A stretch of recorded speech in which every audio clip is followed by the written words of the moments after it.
What's going on? What's going on, y'all? Y'all know who it is. You know what it is, man. It's your boy, Big June. I'm back with it with another episode of Big June Sports Talk, man. Where sports discussion becomes sports debates and so on and so on. But we discuss the good, the bad, and the ugly. Everything and anything in the sports world, I touch on this platform, man. I can't stress that enough, right?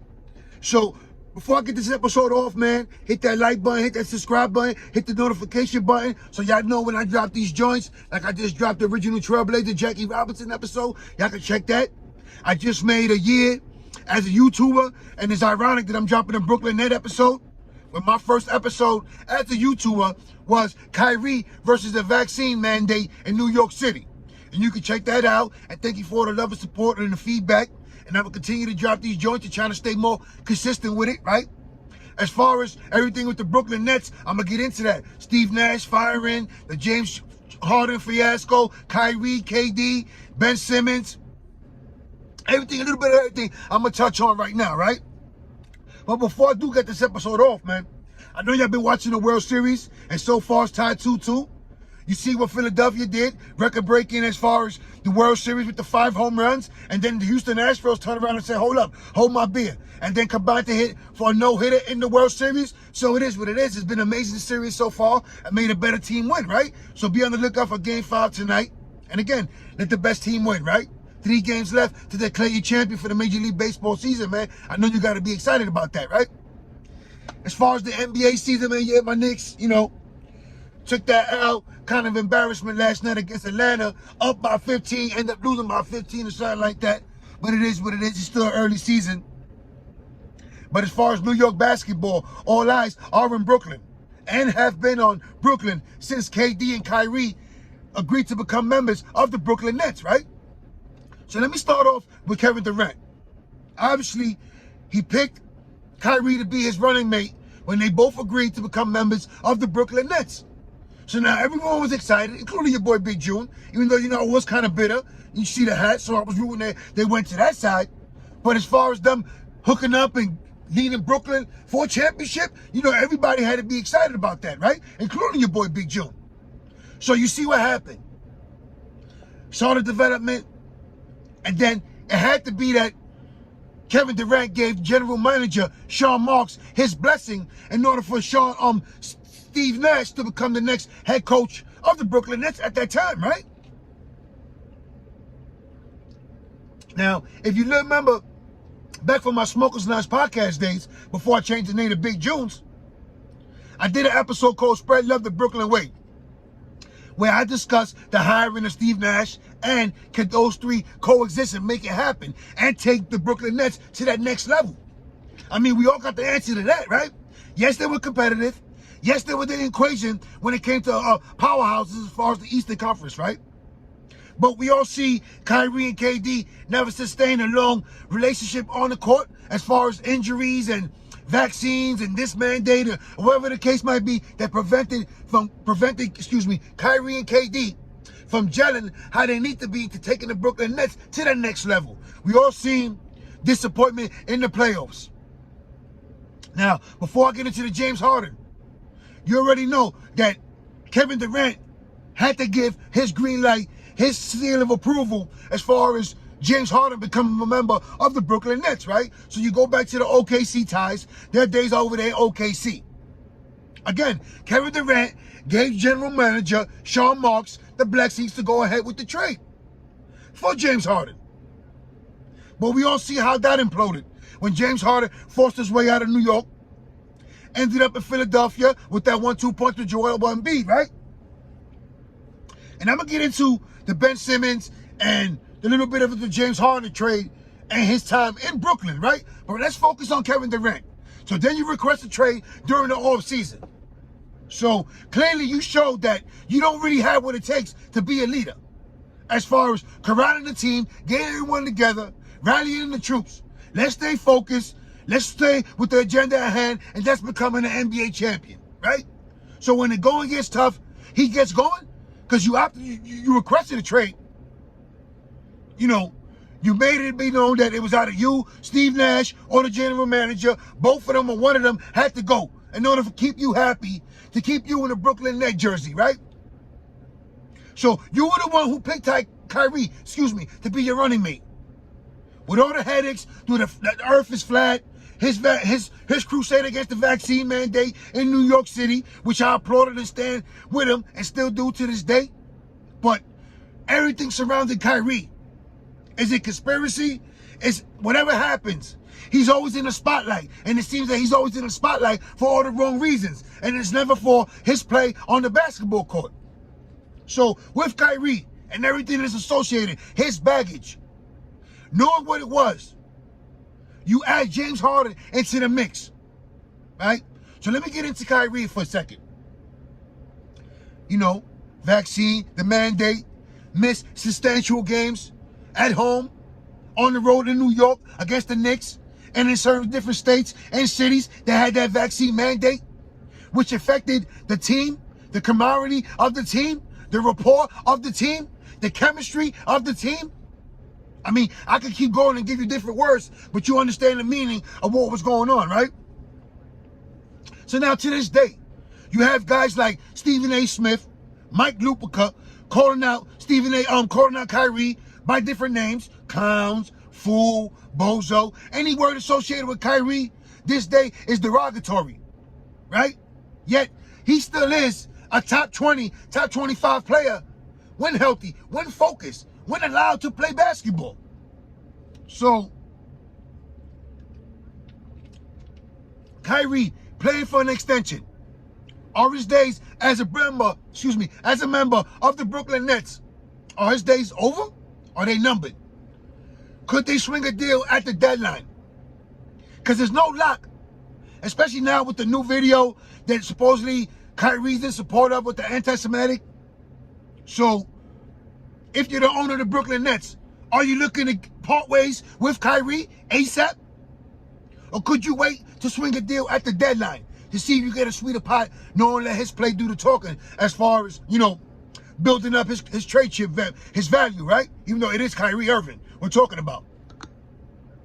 So now, give you little Kyrie, little KD, the centerpiece of the Brooklyn Nets, right?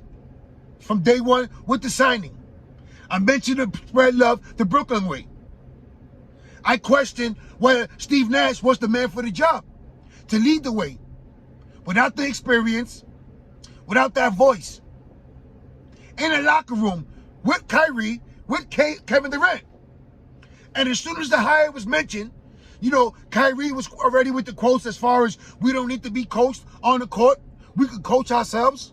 So you already knew there was problems brewing, right? But again, Kevin Durant gave his blessings for Steve Nash to become the new head coach of the Brooklyn Nets. So now, that one imploded in his face. The James Harden imploded in his face. So now, you fear the rumors. You're hearing the rumors. I don't know how true it is. But you're hearing rumors of Ime Udoka becoming the next head coach of the Brooklyn Nets. Now, how true is that? Because you know what they say, when there's smoke, there's fire. But the thing that I got to question is, he the right man for the job? Yes, he comes from the Greg Popovich coaching tree, and he did lead the Boston Celtics to the NBA Finals last year. But that man is literally in the hot seat, and we all know why. And reports came that he had rude, cruel language towards the female employee once the relationship was over. So, that was the inappropriate behavior and language involving Ime Udoka, who was suspended indefinitely by the Boston Celtics. So, with the rumors of the Brooklyn Nets looking to acquire Ime Udoka, is that a good look moving forward for the Brooklyn Nets? Now think about it. Udoka's currently suspended. And that story, who knows if it's still over. Yet, he's being in consideration right now, or possibly the front runner to replace Steve Nash as the new head coach. Now, could you ask yourself, does that come along with Kevin Durant's blessing? At his discretion, is he whispering in the owner of the Brooklyn Nets ear, and listen, we need Udoka to take it to that next level. He has what it takes to make all the pieces work. We need him to become our next head coach. What are the guys saying in the locker room? Because I know everyone didn't agree with the suspension. And I know the same way people didn't agree with the suspension, a lot of people didn't agree with his behavior towards the female's employee, right? Whether it was verbally or physical. You know, there were people who were opposed to Ime Udoka's actions regardless. So again, let me pose that question. Is Ime Udoka the right man for the job to become the next head coach of the Brooklyn Nets? As far as Steve Nash, you know, check out that Spread Love the Brooklyn way. Without the experience, without that alpha male, like that presence, that command, that respect in that locker room. Because this isn't college where you got some young, impressionable young men looking up to you because they recognize you and seeing your highlights on YouTube. This is a pros, bunch of grown men, verbally, who are going to express themselves. So, again, you know, everything wasn't Steve Nash's fault. But they basically threw him into the fire. You know, on one side, you got Kevin Durant, arguably top 3 when it comes to playing best players in the game. Then on the other side, you had Kyrie Irving. I'm saying it, top 10, top 15. When focused, when allowed to play basketball. With a personality that's bigger than life and questionable, right? So, from the rip, I knew that Steve Nash's days as the head coach were numbered. Then you threw in James Harden into the equation, right? Let's get into James Harden. He forced his way out of Houston. Whether he was fully in shape or not doesn't really matter. Found his way on a big stage in Brooklyn, New York City. Kevin Durant, Kyrie, automatically elevating Brooklyn to championship contender. That trio was supposed to lead Brooklyn to the finals and to a championship, but ultimately never happened, right? We all see James Harden voicing his unhappiness with the situation as far as Kyrie not being eligible to play, fighting the crusade against the vaccines, how it affected the chemistry as far as the team, how it affected the play on the court when they were not on the court all 3, right? So whether they regret it or, how should I say it, held it against Kyrie for his stance against the vaccine, which never fully allowed the Brooklyn Nets to come together, that trio, to take them over the top in the playoffs? Due to injuries, physical forming, mandate, whatever the case might be, right? Because you know you had to work your way in shape, coming back from injuries, so they were never fully riding in full sync, right? But yet, they made the playoffs. We all see the disappointment against the Milwaukee Bucks. We all see the disappointing playoff exit last season against the Boston Celtics in the first round. So now, you ask yourself, obviously, James Harden is no longer in the equation. Have Kevin Durant and Kyrie Irving hit their ceiling as a member of the Brooklyn Nets? Have we seen them take the Brooklyn Nets as far as they can go? Because now in the league, you need 3 stars, right? So now when I mentioned the 3rd star, you went to Ben Simmons into the equation. Whether you want to get a good laugh off the name, let me repeat it again for y'all. Enter Ben Simmons. He was acquired in the James Harden deal. Now, the first question I want to ask, as far as the whole Ben Simmons from Philly to New York, is I know you don't control your destination, and you cried and complained as far as you could and held out as far as you could before those fines really started accumulating and hitting your wallet, right? But you need to ask yourself, as far as his camp, his management goes, the agency, and the people around him in general, why allow Ben Simmons to leave a rough city such as Philadelphia with the media coverage and accept the trade to New York City? To the Brooklyn Nets? I mean, let me repeat that again, right? Because I was puzzled from the jump as well. Why was it that Ben Simmons and his camp, whether they held the cards or not, allowed for that trade to come into fruition? How do you go from a strict, rough city like Philadelphia, where they're going to tell you how you're playing and tell you about yourself, to New York City? The microphones there de-escalate. They increased. They didn't decrease. They stuff more in your face. And in New York, if you're not playing at a high level, they're definitely going to let you know. And we're not even talking about the fans. You can go anywhere. You can't avoid it. Fox Sports, Amazon, wherever the case, ESPN, anywhere. On this platform yourself, a native New Yorker is going to tell you how it is. So, with that being said, knowing everything as far as the mental aspect of Ben Simmons, because he was dealing with mental health, right? Why allow that young man to suit up for the Brooklyn Nets? When the pressure is intensified. I mean, double-wise. Just look at it. Look at the start to the Brooklyn Nets season now.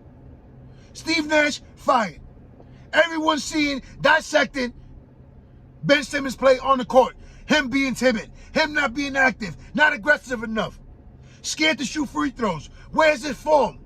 Now when it comes to Ben Simmons, you ask yourself, as far as the mental aspect, you know, everyone is vulnerable at times. Anyone. No one's secluded to that. No one. Yet, when you see Ben Simmons during the off season, you know, you see him enjoying his time with his female, a lot of Call of Duty, right? Catwalk, fashion shows. Where was the basketball aspect of it? Where was improving your game? Whether it was mentally or physically, where was it you learning how to shoot free throws or learning how to shoot a jumper in general? Where were the videos of you constantly working on your game? And we're not talking about a pickup game where no one is playing defense. Knowing that all eyes were set to be on you, like if your name was Tupac, for this upcoming season, they show no development in your game.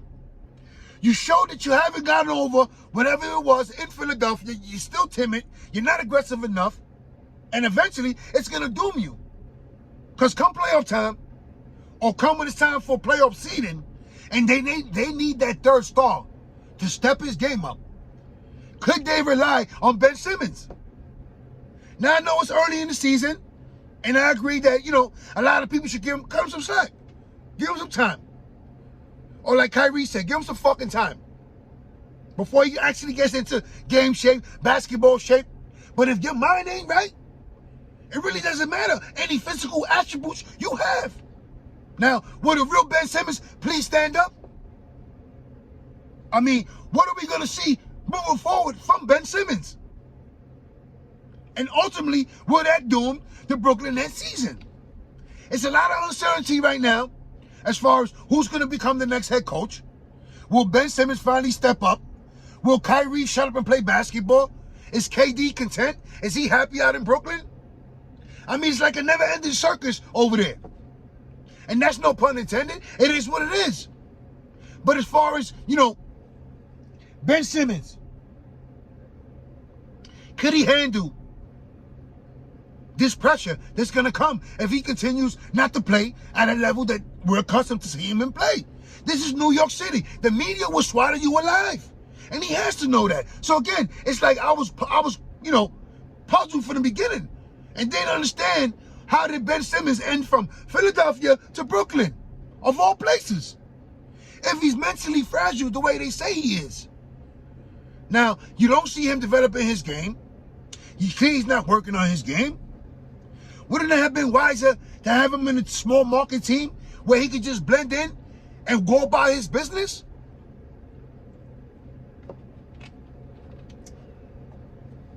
But ultimately, the Brooklyn Nets go as far as Kevin Durant and Kyrie Irving take them, right? So, have we seen them as a duo reach their ceiling as far as how far they can take the Brooklyn Nets? Come playoff time? Could they hit the Eastern Conference Championship? Could they rise and take their game to the next level and represent the Eastern Conference in the finals? Represent New York City in the finals?